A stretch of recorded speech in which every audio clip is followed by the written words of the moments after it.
Hello everyone, my name is Aarti and you're watching HW News. In the battle between political parties, it is the central investigating agencies that are often under fire. The opposition parties in India have accused the Modi government of using the central agencies such as CBI, IT, ED and most recently even the NCB to settle scores with political opponents. Several leaders of the opposition have come under the ED and CBI scanner in the past, and the list is only growing. From Uddhav Thackeray's Shiv Sena and Sharad Pawar's NCP in Maharashtra to TMC in West Bengal and DMK in Tamil Nadu, several leaders of these parties have faced the action of one of the investigating agencies in the past. The primary opposition Congress was also not shielded from this. From former Finance Minister P. Chidambaram and his son Karti Chidambaram to party's Karnataka President D.K. Shivkumar, leaders of the party have faced central agency action under the Modi government. Just 2 days ago, the Enforcement Directorate had also arrested Aam Aadmi Party leader and Delhi Health Minister Satyendar Jain in a money laundering case. Now, in another rapid action, the Enforcement Directorate has sent a summons to Congress President Sonia Gandhi and former Congress President Rahul Gandhi. Both of them had been accused of involvement in the National Herald Scam. However, the party refuses that there was any scam. Party spokesperson Randeep Singh Surjewala and leader of the party Abhishek Manu Singhvi revealed this in a press conference today.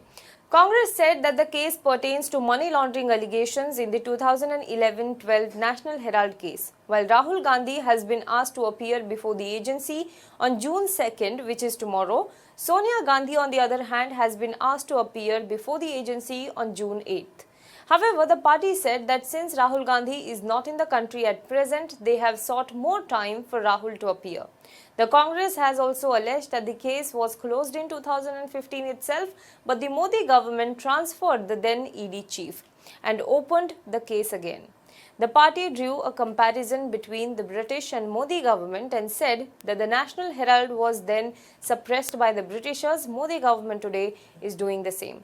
But what exactly is this National Herald case at the center of the ED action?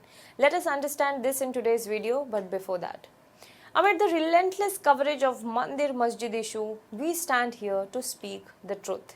We speak of the issues that matter to you. But doing this comes with a cost. We were barely recovering from the strike on HW News English, and the Hindi arm of HW News has received a strike on its YouTube channel too. We can't upload even a single video on the channel, and that has seriously hampered the channel's viewership and growth. While we do not know what exactly led to this action, we will continue to speak up for the truth. What we need at this moment, however, is your support. Support from HW community. We have decided to shift our videos on our platform, that is our website, and not to be dependent on any other platform. So you can watch our videos directly on our website.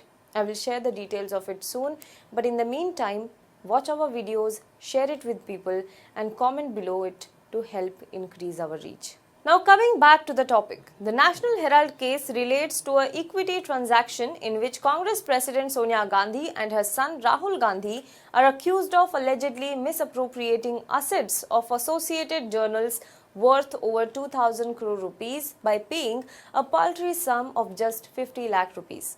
The Gandhis, however, have denied any wrongdoing, but courts have found merit in the allegations against them. Besides Gandhis, Motilal Vora, Oscar Fernandez, Suman Dubey and Sam Pitroda are among the accused in the case. The case against the Gandhis and others is being pursued by BJP MP Subramaniam Swamy.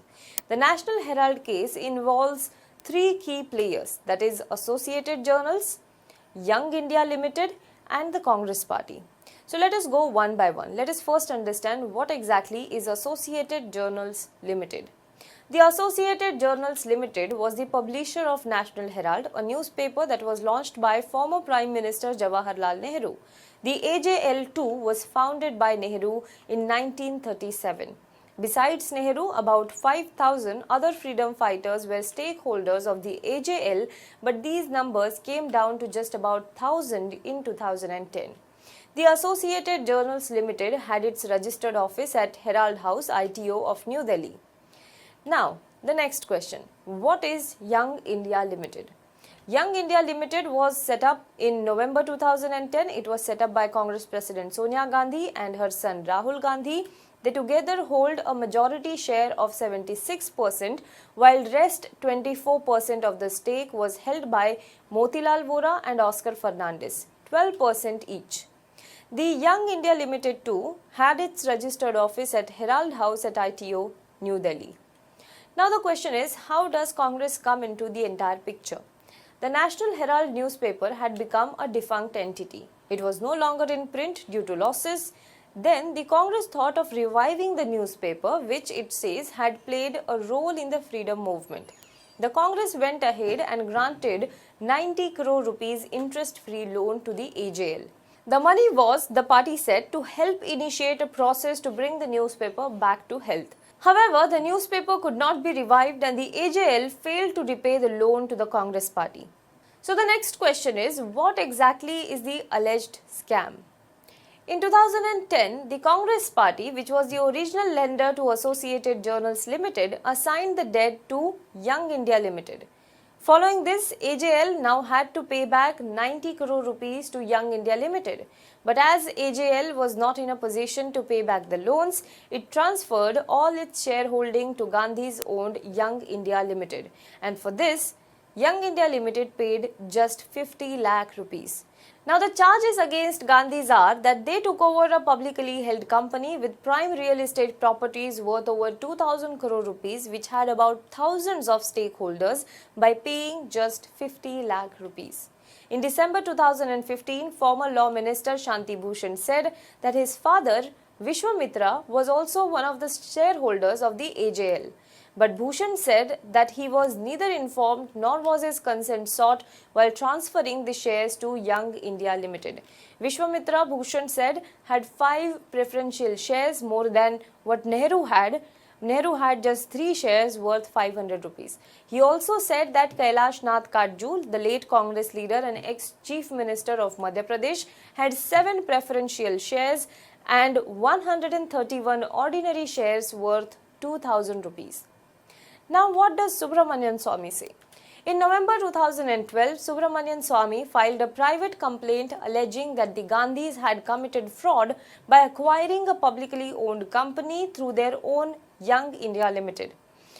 Through this fraud, he further said, both Sonia Gandhi and Rahul Gandhi had got the publication rights of the National Herald and Qaumi Awaz newspapers with properties worth thousands of crore rupees in Delhi and Uttar Pradesh. Swamy alleged that the loan which Congress gave to AJL was illegal, as political parties are not allowed to lend money for commercial purpose. The Gandhis, however, said that the Congress party had not received any commercial profit on its loan to AJL. So now, what have the courts found in this case?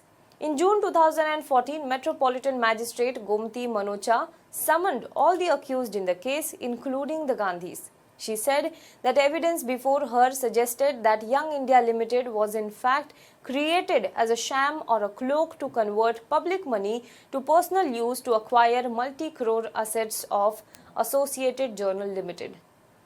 The magistrate said that the complainant had established a prima facie case against the accused under Section 403, that is dishonest misappropriation of property, Section 406, that is criminal breach of trust, and Section 420, that is cheating, read with Section 120B, which is criminal conspiracy of the Indian Penal Code. Currently, Sonia Gandhi and Rahul Gandhi both are out on bail granted by Patiala House Court in 2015.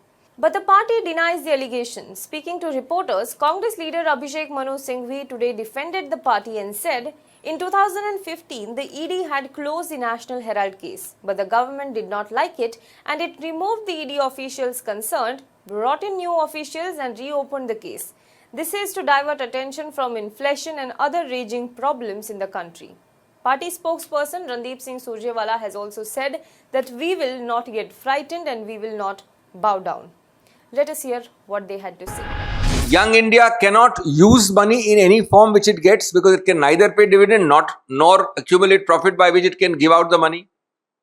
This is why better minds, objective minds, non-malevolent, non-malafide minds close this case And you know this, we have said so earlier from the podium, as far back as 2015 on the file. But as malafide as this government is, they sack the head of the organization ED at that time. They get a new opinion and they try to reopen, in respect of which 7 years later today, they are summoning the Congress President, the former Congress President, Srimati Sonia Gandhi and Mr. Rahul Gandhi. Friends, this is part of a larger disease. A disease which will consume the ruling party ultimately. The disease is one of attacking every political party purely on vendetta terms. From Kashmir to Kanyakumari, from Farooq Abdullah to DMK functionaries, from Gujarat to West Bengal, from Mewani to Mamta Banerjee and the family of Mamta Banerjee. The BJP has brought or tried to bring malafide every political opponent under the net of puppet agencies like ED, CBI, IT, etc., etc. As my friends say, we will face them. We are not in a bit scared or overawed or intimidated by such cheap tactics. But this interaction is being held to tell you the hollowness, more hollow than a pack of cards, of the essential allegation on which summons is issued. Nothing exists because nothing can exist. And therefore, we want you to see it for what it is. Now, interestingly, the development comes just few days before Rajya Sabha elections are to be held in the country. The Congress recently held a Chintan Shivir to brainstorm the changes that need to be done in the party to fight off BJP in 2024. The party is also preparing to embark on a nationwide Bharat Jodo Padayatra later this year. Thus, the timing of agency action does raise eyebrows. What will be the political fallout of ED action against Gandhis? Do let us know what you think about this in the comment box below. For more news and updates, you can log on to www.hwnews.in. Also, before I end this video, if you like the videos that we do, if you like the journalism that we do, then please do go to our website www.hwnews.in/support and pay us. Because when you pay, you help independent media like us not only survive but thrive to tell the truth.